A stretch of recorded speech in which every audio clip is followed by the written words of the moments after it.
Hey y'all, my name is Ann Wyatt. I started my career in workforce development with the state of Kentucky in 2010.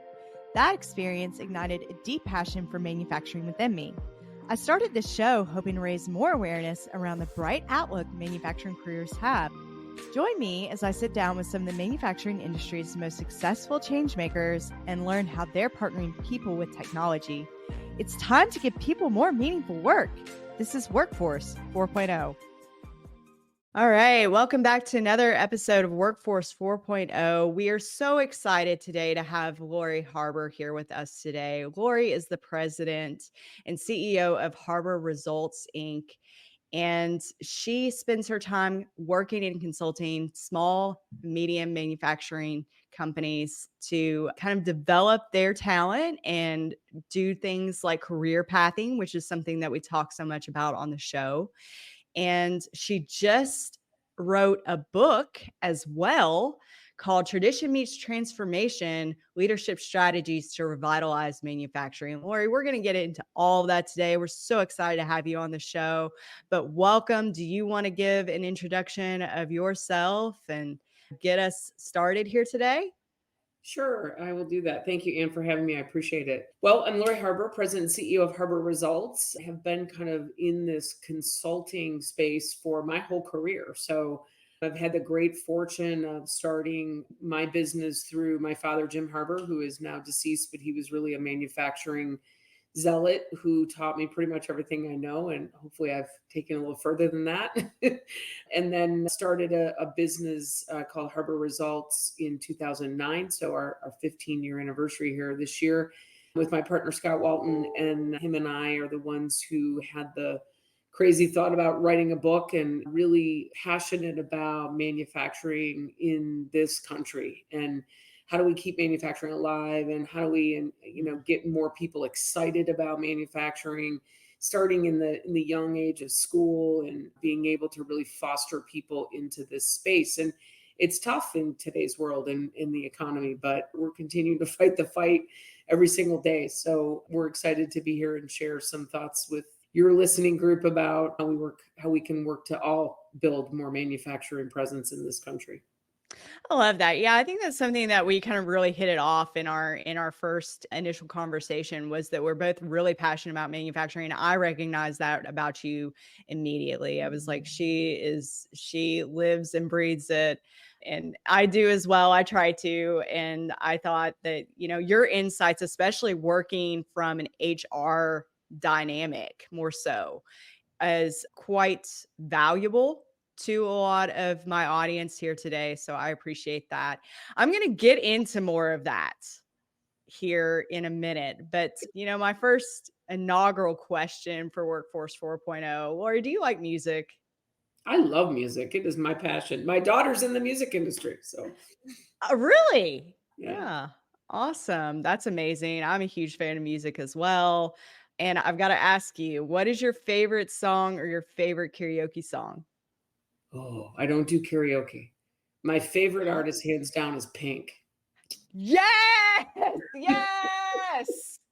We love Pink. She's the embodiment of, breaking every rule and being your own person and going after stuff. So I've been to every concert and every show and take my daughter there. And yeah, I mean, music has been in every personality test I've ever taken. It has come up as my number one thing. It's what, soothes my brain. And I did it with my kids from the time they were babies. And she grew up and said, forget that engineering thing. I want to be in music. I don't know if that's a good thing or a bad thing considering what I'm in, but I love that she's in music. So I love that too. Yeah, I mean, music is an amazing career path to be in. I wish sometimes I'm an avid shower singer yeah. and I do karaoke. But what is your favorite Pink song? Because so I'm really thinking about the next time doing karaoke. I've said that so many times in recording this past season, but I'm like, I really want to do a Pink song. Yeah. Gosh, I don't know. There's so many. I always get a new one when she comes out with it, but I love What About Us? Gosh, there's so many. I love the one, I can't even think of the name of it, where she spins down and goes in the water and glitter in the air or something like that. Yeah. So there's so many. There's so many. Too many good ones to name. Yeah, I know. I'm thinking Raise Your Glass. I think I can pull. Yeah.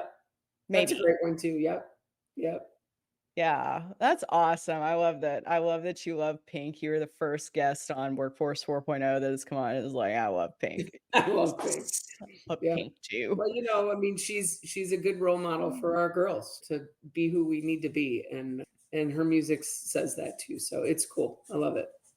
It is. Excellent choice. Excellent choice, Lori. I appreciate that. Mhm. And speaking of, I know you said your daughter went, towards music as a career path.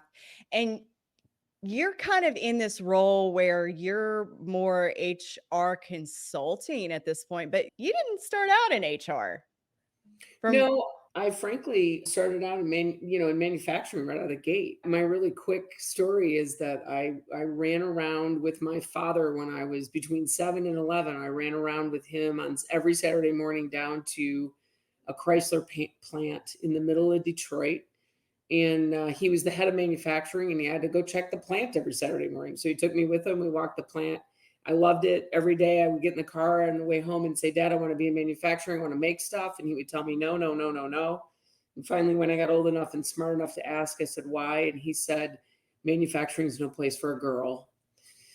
And at that day, he lit the fire in me that I was going to go do that. And to the day he died, he realized what he did. And I don't know that he realized in the moment, but he knows that he set me on a path to make an impact in manufacturing. And he taught me so much about manufacturing, but most of all, he said, we have to make an impact every day. And being a consultant isn't about making money, it's about making an impact, and all that stuff will come later.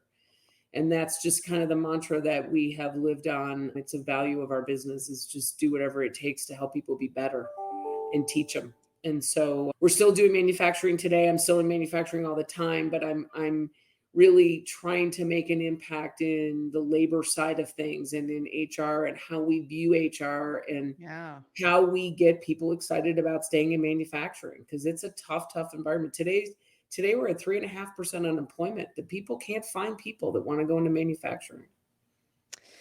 Yeah, I mean, that's true. I mean, we are competing in manufacturing, we are competing with all of the industry sectors too. And I mean, really, Mhm. it's just it's just a numbers game, right? I mean, we have this resources being personnel, being people, and we are competing with all of these other industries. And we have to figure out a way to do that effectively and to get people more passionate and excited about manufacturing. So I love that. I Mhm. appreciate what you're doing because it's also very important and close to my heart as well. That's the basis of Workforce 4.0, right? Right. I think it's really cool that you also want to kind of integrate these two professions, right? I think it's cool that you have that manufacturing ops experience and you are trying to build that bridge with HR. What are some of the challenges that you face when you're trying to do that, and how can we get better at that as an industry? Yeah. I think the thing that frustrates me the most on the HR side is that companies view HR as a administrative function. They don't view it as a strategic function. So we oftentimes go into plants where we have people who are much more of an administrative person, and that's not me digging on administration people. They're very important, but they may not have the education or the experience or the strategic view of labor. And so we're in processing and trying to recruit. We're calling the temp agency. We're putting policies and procedures together. And very few times do we see that there's an HR manager that has a strategic planning focus that sits on the executive team next to the president. And frankly, in my mind, HR manager is the second most important person in the plant next to the operations manager. And instead, we have the operations manager walking in going, hey, I need another person on third shift.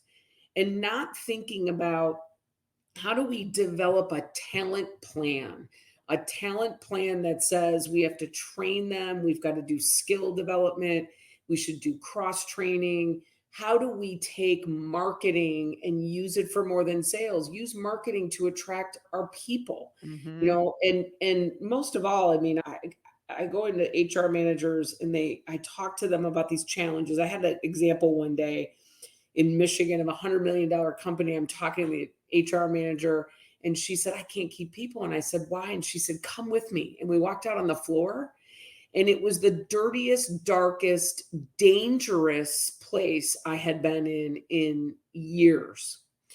And she said, do you think people want to work here? Why would they want to work here? And back to the point you made a minute ago, it's because around the corner was an Amazon distribution center paying $1 more an hour. So now I used to think I would be competing between stamping and molding and die casting across the street in some industrial space. But now I'm competing with McDonald's and Amazon and everybody else. So like you said, other industries. So we have to get an HR manager that can really help us market the company, clean up the company, and then help people understand why manufacturing's cool and why technology is something that they get to have the opportunity to play around with. Because that's how companies are today, right? Right. I feel like that is such a missed observation. And I don't understand why. I mean, I do because technology is a capital investment. It's if you don't have the right correctly trained workforce to operate it and maintain it, it's frustrating. Right. If everything doesn't talk to each other, it's very frustrating, right? So I understand why there's some hesitation there, but I mean, it is such an opportunity to really kind of, like you're saying, market to the different generations and different industries of manufacturing and of the workforce, but also, it enables your workforce. So if you do have that plan in place, like you're talking about, then there's an opportunity to bring in other individuals from different industries and be able to train them a Right. lot more rapidly and give them that path forward. Absolutely. Absolutely. I mean, this generation that is now becoming the buying power of our country is they grew up on technology, right? I mean, I didn't. I mean, I didn't know what a phone was until I was having children, right? So this group grew up on technology. They don't like inefficiency. They want to drive efficiency, which frankly is what we need in manufacturing today. So being able to turn them loose on the opportunities and let them drive some of the technology advancement that we can have, that's what we mean by tradition meets transformation, right? We have this incredibly smart, experienced, capable older generation that will be retiring in the next 5 to 10 years. And they got stuff to work, right? They made parts easily, they problem solved, they had no issues, but without technology. So now this new generation comes in and they have a very bad stigma because we had times when some certain younger generation folks just don't want to come in and work hard or stay past noon, or they thought manufacturing was dirty. Well, frankly, some of the plants we're in are dirty, right? So there's lots of reasons why they didn't come back day two. But the reality of the situation is there are a lot of very hardworking young people who want to be in this space, but they don't want to be diminished. They want to be heard. And they've got ideas that technology can help really take to the next level. So we can find a way to embrace that new generation of ideas and technology with this experience that we can't lose, because we do need to figure out how to make a press work. And if those two can come together in a way that allow them to respect each other and learn from each other, we can take manufacturing to the next level. But unfortunately, some of my generation just dismisses them. And that's the wrong thing to do at this point. Yeah, I know one of your expert topics that you talk about a lot is succession planning. And that kind of leads into that conversation about succession planning. But maybe for those that are listening today that are not familiar with the concept of succession planning, because this is something that I first heard, in a local SHRM meeting. Can you talk a little bit more about what succession planning is and why it's instrumental to keeping not only your operations moving forward, but also building that talent pipeline? Yeah, absolutely.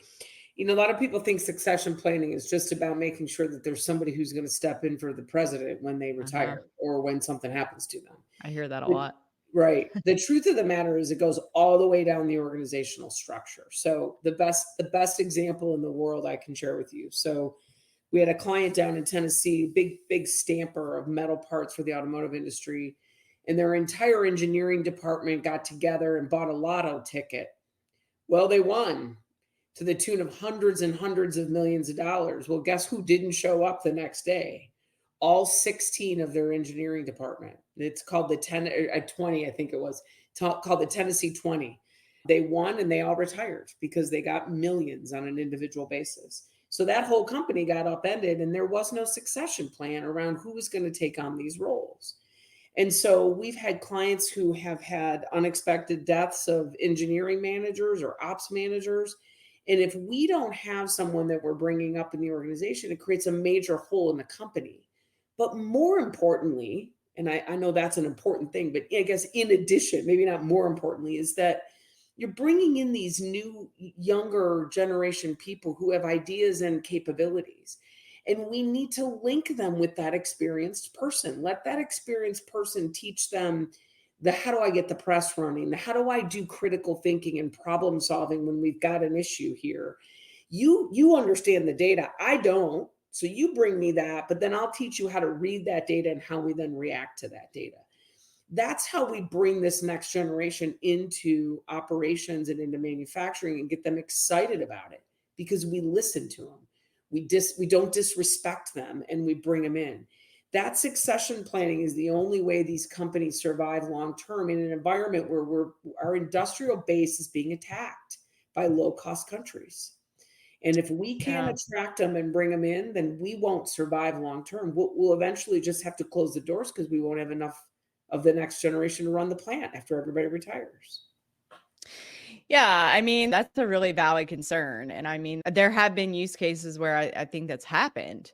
But, Mhm. and I think that more so from an operations perspective and maybe like a leadership perspective, even is, one of the most frustrating things for me. I remember when I was starting out in my career in my 20s, one of the most frustrating things for me being a young person trying to learn a new role was there's a call, and I just did some research on this because I was looking into it for something that I'm doing. But critical thinking is one of the highest, identifiable skill sets, soft skill sets that are in the highest demand in manufacturing right now.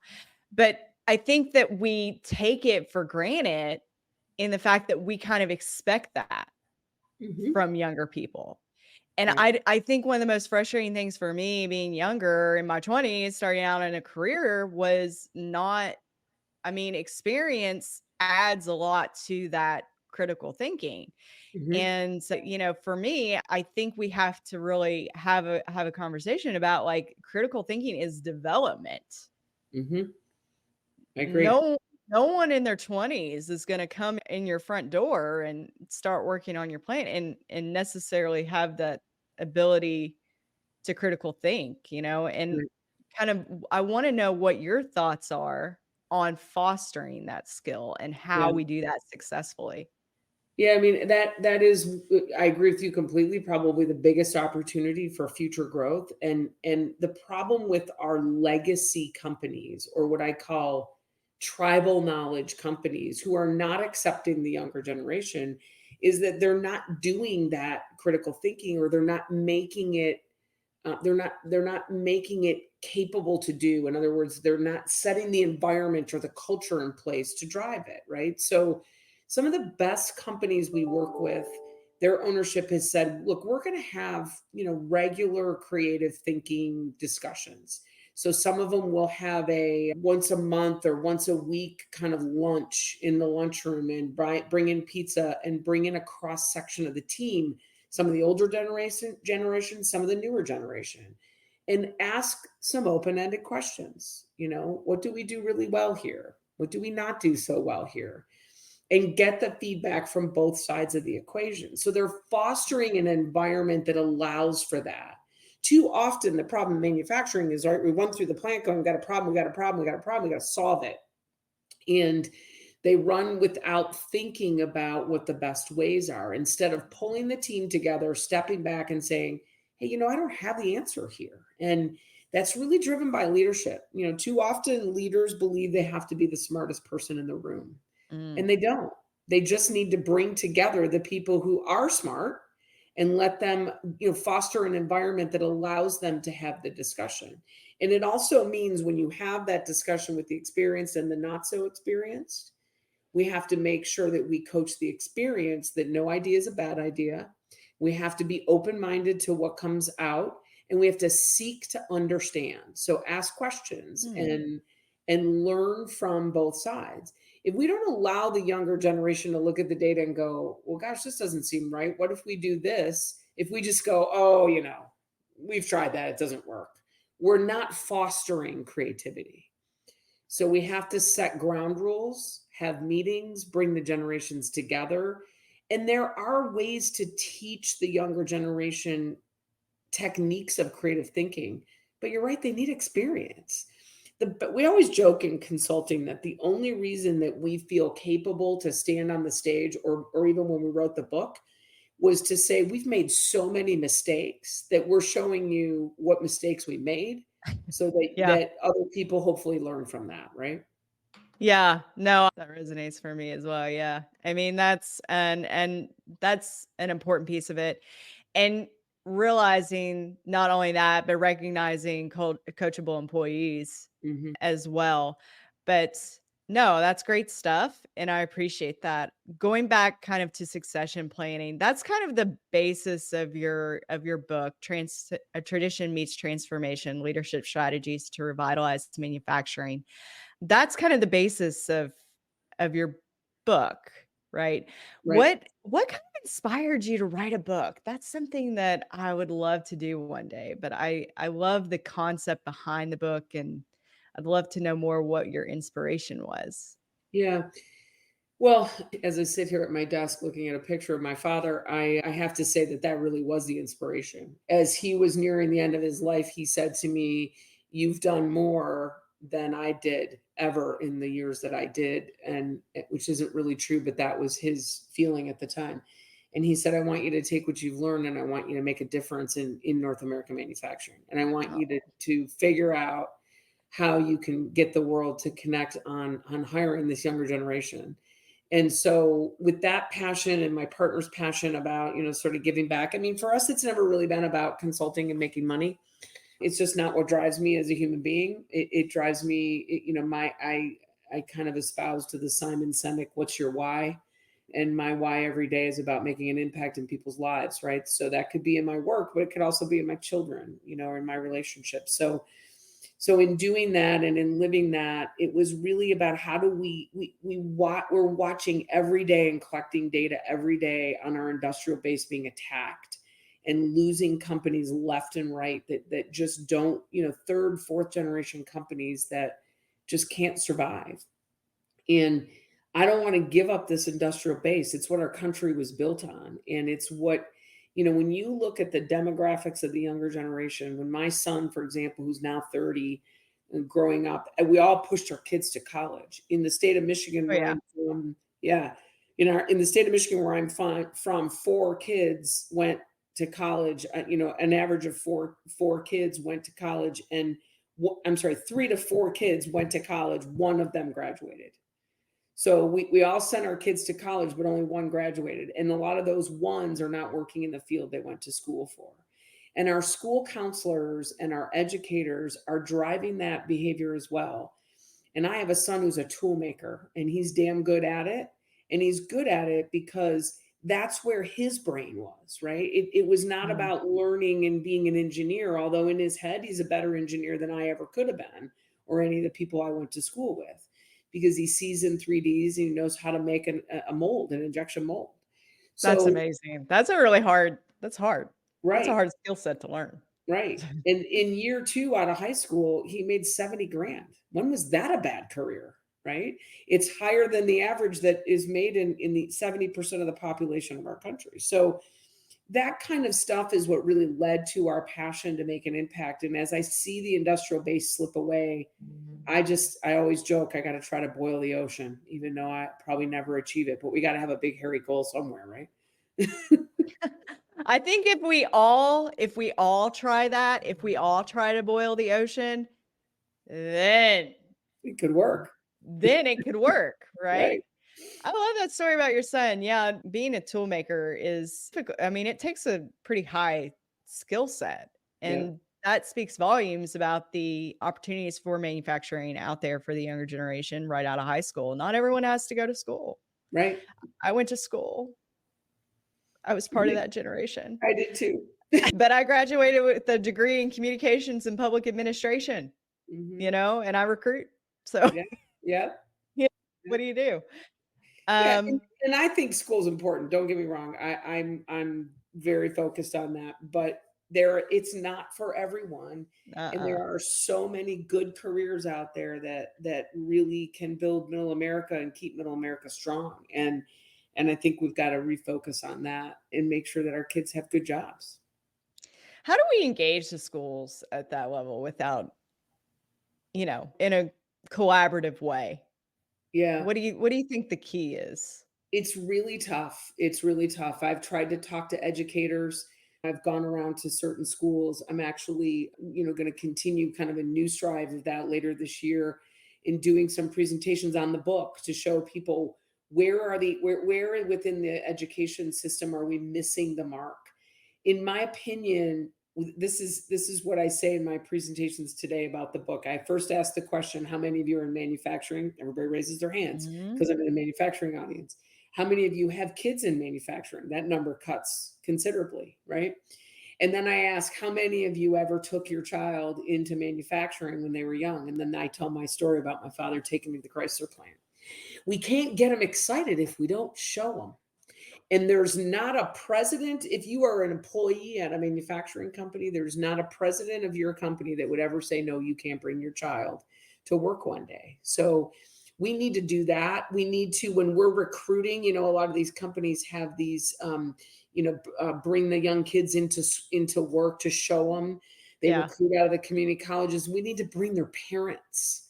We need to bring their parents and show them that these are really good jobs. It's not dirty anymore. It's for the most part, right? It's clean. It's safe. We need to bring them. And then we need to bring educators into, when we have these road shows that we bring kids, we need to bring the school educators in. And we need to show them the math. That son of mine who made 70 grand in year one, guess what? How much debt I have in college? Zero. I have zero debt for him going to school. So, we have to show the parents the math around how well paid these jobs are and how little debt it drives into the long term. I have friends who have 4 kids in college. I couldn't do it. I dread. So mine's 7. I dread it. I mean, Yeah. I'm just already, hey, what are we, right. It's priced so high today. And then when you combine that with how they have to live while they're in college, it's tough. It is very tough. It is tough. I love the concept of having a community day, though, with manufacturers, because I'm thinking about, and I love your story with your father going to the paint plants in Detroit, because that's a big part of my story, is that I was not exposed to manufacturing. Both of my parents worked for the government and public sector and all that. And that's kind of what I grew up and was exposed to. Mm-hmm. But I remember, and it was through my public sector job that I found the manufacturing industry, and it was during a plant visit. And I just remember, there's robots. No one told me. Right. No one told me about these cool robots and how fast they move and how efficient they are. And just everything is it's like clockwork watching it. It's all going on at one time. And I can imagine taking my kiddo, who is 7, on a plant floor and him just losing his mind. Right. Yeah. That is a good age, and that's a fun age for that. That's when I started. It's a great age because you walk around and you're just in awe of it. Right. And for me, it was about making stuff. Like I always tell my clients, do your people and your employees on the floor know where their part goes? Like, if I'm making a part for a medical device, do we know that that saves lives? Or if we're making for an airbag on a car, do we understand really where it goes? So it's a really big deal. And in this generation of gamers and technology, I mean, my son's a gamer. He's Oh like, yeah. give me a CNC machine. I can program that thing. I love it. Right. So Mhm. you're now being handed $1 million piece of equipment. And it's your job to keep it running. So we got to teach them manufacturing is cooler than ever. Right. Absolutely. Yeah, definitely. I definitely agree with that. You've just got to keep pushing it and spreading the good word. So, and with that, I know that you are doing a lot of shows and you're doing a lot of public speaking events. And if there's ever an opportunity to meet you, where are some of your upcoming speaking events that you'll be at? We've gotten through quite a bit of them already this first quarter, but we do a lot of events with associations, the Precision Metal Forming Association, the MAP Plastics Association, tooling venues, and things of that nature. We're really kind of at the end of it, but we have a very big event in Detroit in October. It's an event that we do on October 23rd, and we talk about manufacturing and the automotive industry. And our team is really all over the country doing presentations and talking about manufacturing. And so it's all over our social feed at harborresults.com, and we publish those. But it's a great opportunity. We have really blessed to be able to present to a lot of different companies on manufacturing, and it's super exciting for us. And now we got to get into some of those public sectors. And we were at the Federal Reserve last Friday and spoke to Jerome Powell and about manufacturing in this country. That was super Nice. interesting. That So is really cool. yeah, it was really cool. My colleague Kara Walton spoke there, and it was just great. It was their effort to learn how interest rates are affecting manufacturing, and I thought that was cool that they want to hear it. That is cool. What was a big takeaway from that event? I think there was a ton of things, but they had people from all sectors, so daycare and healthcare, and they had a woman that was a third or fourth generation rancher, and that was so cool because That's cool. she's going through the same things we are in manufacturing. She said, "Do you think my 19-year-old son doesn't want to get the heck out of Oklahoma and go do something else? He doesn't want to be a fourth generation rancher, right?" And so some of the same labor challenges, except for, they're in an environment where they work 10, 12-hour days and very manual labor. But I think probably Mhm. most interesting was Chairman Powell came up to Kara and I afterwards, and she had shared a data point that said, on average, small and mid-sized manufacturers make 5.2% in profitability last year. And his mouth actually kind of dropped at that. And it was televised on C-SPAN, and you could see it. He came to see us afterwards and he said, "I'm shocked by that number. It's so low." And she said, "Right. That's the challenge in today's market, and why China and low-cost countries are attacking the very breadth of how we built our country, because we can't make enough money. The cost of inflation, the cost of interest rates, the cost of wages, not implying that we shouldn't be getting good wages, but these are important things that are the economy in which we operate in. But you've got China coming in and attacking at all of these lower cost rates. And we're not committed to buy from this country. And so we can't make the profits we need to make. So it was a very interesting takeaway. He thought companies were making double digits in profitability, and that's just not the case. Oh, that's not a case for most manufacturing companies at all. I mean, I think that's amazing that you were able to get an opportunity to educate him of all. I mean, that's incredible. But I think that's amazing that you got an opportunity to educate him on the importance of manufacturing and where reality, like where we are. And I think sometimes there's a big conversation that we need to have, because I don't think that people realize that either, Right, is the amount of competition that we have with foreign companies like China. right. And it's tough because, he's working to manage our monetary policy, right? So we were in a horrible inflation situation. So that is typically what happens, is interest rates go up to manage that. Uh-huh. But as you look forward, those interest rates are going to impede capital investment. So when you talk about technology, And even when you talk about workforce 4.0, right? I mean, how do we get higher paid wages to operate the technology we're purchasing, but also how do we even buy the next round of technology if interest rates are high? So it's this constant back and forth balance for manufacturing companies. It is, yeah, and I mean, for your workforce, for it affects the consumer. I mean, it's all the way down to a Mhm. consumer level. I don't know about you, but Yeah, as a single mother in Alabama here, I am buying. I mean, groceries are high. yeah, for sure. I I mean, mean, the majority of our population lives on an average wage, right? Something like 70% of our population. There is a third of our population that is incredibly wealthy, and frankly, they got wealthier through COVID. But the majority of us are really feeling it, whether it's at the grocery store or at the pump to get fuel for your car or to buy a car, right? I mean, the prices are just or so house. high, and wages have not aligned with the price with the Mm. increases of inflation. So it's very tough. No, it is tough because that puts your companies in a real bind because I will say wages are not in line, but people are making more than they ever possibly have in Right. manufacturing. I mean, wages have gone Right. up tremendously. So there's a huge misalignment there because you're maxing these small medium enterprises out on pay, right? On salary Right. capabilities and then recruiting and retaining. And it comes down to back to okay, if I can go work for a large mega corporation like Amazon or Mhm. SpaceX or whatever and make, way more than I was making at this smaller manufacturing company, then it would make sense for me to do that because everything is so high.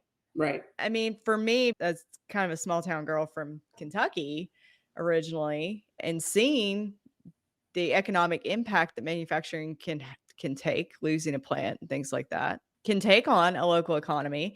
You want to keep as much as you can in your local economy because it's going to Mhm. fuel the local economy. It's going to, trickle up in this case to the state economy, and it's going to build a better, more sustainable life for everyone in your community.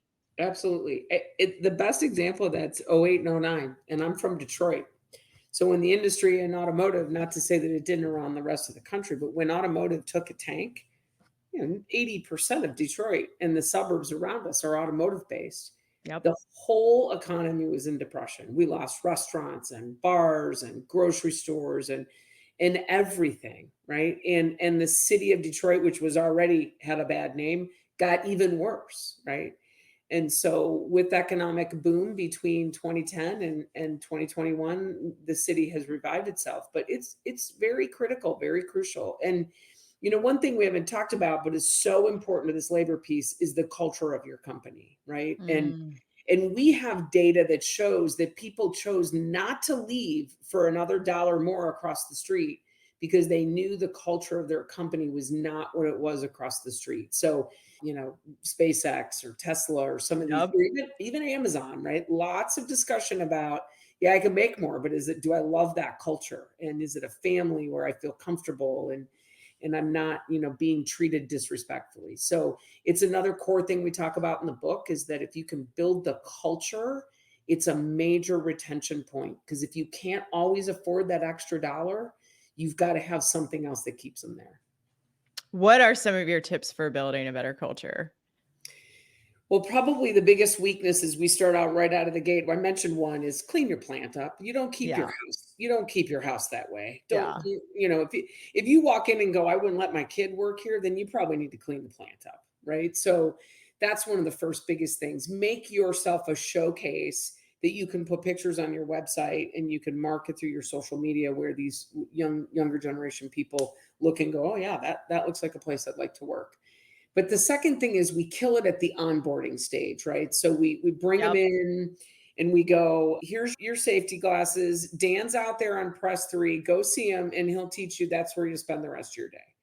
And they get out there and Dan goes, here, watch me put this piece of metal in. It's And not then engaging at all. not engaging at all. And nobody checks on if they make it past day 1 or lunch, Nobody checks on them, nobody follows up. So one of my clients said, hey, I'm having a turnover problem at one of their plants, and we worked on some onboarding strategies because that's exactly what they were doing. And now the president goes around every Friday, and his job for the first 90 days of anybody's employment is to go up to them and talk to them. How are you? How's your family? What do you like about your job? What do you hate about your job? What can I do to help you? Is there anything you need? If you could change one thing about what you're doing, what would you do? And he does that every single week to the same people, not different people. So if he's got 60 temps in the plant, he's talking to 60 people and it takes him all day. And their retention went, their turnover went from 30% to 2% in 1 year. Nice. And it's because somebody cared. Now, there's another layer, right? His supervisor has to go by and check him on a more frequent basis. And then they assigned a team mentor as well. So this person's getting asked, what would you change? Not just a number in the books, are you safe? But what would you do different? How can we fix this? Now, maybe I can't fix everything, but I'm going to try, and I'm at least going to listen to you. And I have another client who lives by the motto of know everybody's name. They have a name. They're not just a number, they're a name. And he has 780 people that work for him, and he knows the name of every single one of those people. I And love that. it makes a huge difference for him and his plant. His retention is very, very high. So it's sometimes as president, and I'm one, right? Sometimes we get in our day-to-day mix and we don't think that the real profit comes from the people who work for us. And if we engage in them, then they're going to make a difference for us and our company.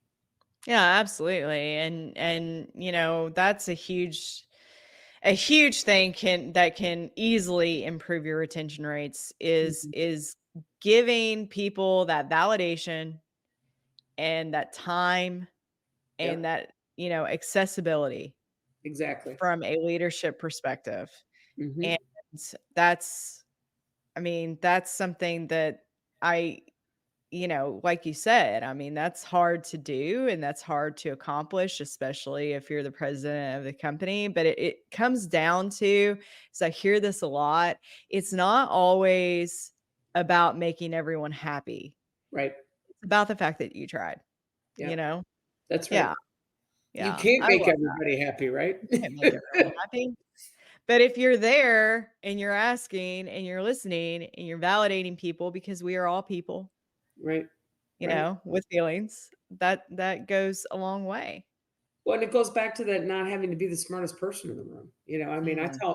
I tell my team all the time. I mean, I may be the one that sometimes is the public face, but I'm only do what I do because of you guys. They do all the work, right? So it's a real it's a real shift for people. And remember, we have a lot of older generation owners that are leaving in the next 5 to 10 years, and they weren't necessarily trained that way. So it's hard to be humble when you're in that space. And a lot of them, as they retire, have a hard time retiring. I mean, we got to also respect that the older we get, the harder it is to let go, right? And let the next Mhm. generation take over. So there's a little bit of give and take and respect and understanding that it's hard for us. We kind of feel like we don't know what's going to happen to us if we quit working. I already resonate with that though. I'm so funny because in my 20s, I was all about like, yeah, like maybe I should have like a retirement plan and maybe I should, all these things. And now I'm Mm, like, I don't yeah, want to retire right. already. I'm like, this is, I understand it. what would I do? Right. So I get that. I appreciate that. At the So same time, life is short. We got to live it. that's true. So That's true. as Yeah. you get to my age, you start to hear about a lot of health things that you don't want to hear. So, you got to live it. But it's a balance. It's a good balance, right? And I work with a lot of young women and try to mentor them in this space because I'm not a big feminist about like, hey, we just deserve to have jobs because we're women. I Yeah. think Same. yeah, I mean, I think we have to. I mean, yes, there's inequity. Don't misunderstand me. There's certainly inequity, but we Yeah. also have to fight and we have to have confidence And not all of us were born and bred with the confidence that we need to make an impact. And what I've seen is that the more confident we are about what we do, the more impact we can make, and we are heard. And so I always try to tell young women, there's opportunities out there. And as manufacturing companies, it's another area we miss culturally and we miss Mhm. in recruitment, right? We We're not do. intentionally recruiting women. But the other big thing that I've seen be wildly successful for diversity is we always, like, I literally will have owners say to me, well, I really want to hire a woman. I'm like, first of all, I got to I've laugh. I've had hiring managers actually say that verbatim to me. Right. And Yeah. at first I look at him, I go, I have to laugh because you would never say, I really want to hire a Say guy, that. You right? can't say that in the email either. Don't. Right. Exactly. And so what I tell them is what the best are doing is they're recruiting multiple people of that diversity you're trying to add. So don't just bring a woman into an all male tool shop. Go Right. hire 4 of them, Right. because now it's pack mentality. And I don't mean Uh-huh. that to be girls against boys. I mean it to say, I have somebody I can go to and go, man, so and so didn't treat me right, or they're not trusting me, or whatever. You have a little bit of a camaraderie you can build, just like the guys have built. Or if I want to Mhm. hire some Hispanics, don't just hire one.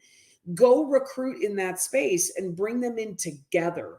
Maybe if there's a language barrier, one can help the other, and they can learn more about it. So we I've tend to, seen that. Yeah. we try to hire the token diversity. And the truth of the matter is there's data all over the planet that says the more diverse we are, the better and more profitable we are. We And the have better been, product you produce. exactly. You Yeah. talk about critical thinking that you were talking about before. There's no better team than to put a whole mix of critical thinkers together, or a diverse people together, to come up with critical thinking, because I'm going to think differently than the 70-year-old guy who's running the plant. Doesn't mean I'm right, doesn't mean he's right. Mhm. So I give you one last example, which is I'm doing strategy with a company that had 18 men around the table that were all white and all over 60. Oh. And the HR manager stood up and said, well, we're going to do this, we're going to do that, we're going to do this, we're going to do that. And he put this whole strategic plan together. And I said, at the risk of being kicked out as the facilitator of your strategic plan, I said, I'd like to know how you're going to do that. What are you doing to implement it? What are you changing about what you've done in the past? Because with all due respect, you have 30% turnover and you can't keep diversity. And it probably might have something to do with the fact that everybody around this table that's the executive of the company, 18 of you are Uh-huh. 60-year-old white men. And then I went, okay, you can kick me out if you want. Like, I was really, You're not wrong. but that's how I lead, because at the end of the day, you didn't hire me to tell me what you want to hear. You hired That's me to right. challenge your thinking. And right now, if you don't get diversity on your executive team, I when I go to interview with you, I'm looking around the room going, nobody looks like me. And I want to work somewhere where at least 1 or 2 look like me. Like, there's no one that I can have a conversation with about other than work. Yeah, I mean, people want to, and I'm not saying like, oh, just like, don't take this as recruitment advice of like, oh, just hire your friends. But I mean, people want to work with people that they're friends with. exactly. It gives you a reason to come to work. Like, yeah, I mean, for me, being friends and working with other women my age that have kids, I mean, we have a lot of the same challenges, So it's like, okay, well, what are you doing? What are you doing with your kiddo about school routines and sports? And we're living like the same Yep, and they're like, okay, well, I'm doing this. What are you doing? for sure. And having these little conversations like that, I mean, no, they're not work related, but they build your culture. They build that unity that you need.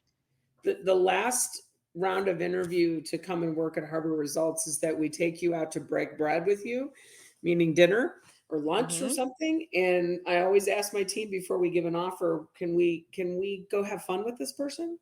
Would you go to dinner with them? Would you hang out with their wife or their husband? And that's because we want a family member, we want a team member, we want somebody that we feel comfortable that we can have a social life with. I love that. It's important. Well, thank you, Lori. I know that we are a little past our time today. For those listening in the audience, and this has been such a fantastic conversation, I could keep going, but I do want to be conscious of your time as well. But those in the audience that want to connect with you, what is a good way for them to reach out to you, and how can they get a hold of your book? Well, the book is available on Amazon. So Tradition Meets Transformation. It's available on Amazon. We also, through our website, harborresults.com is the best probably way to reach me.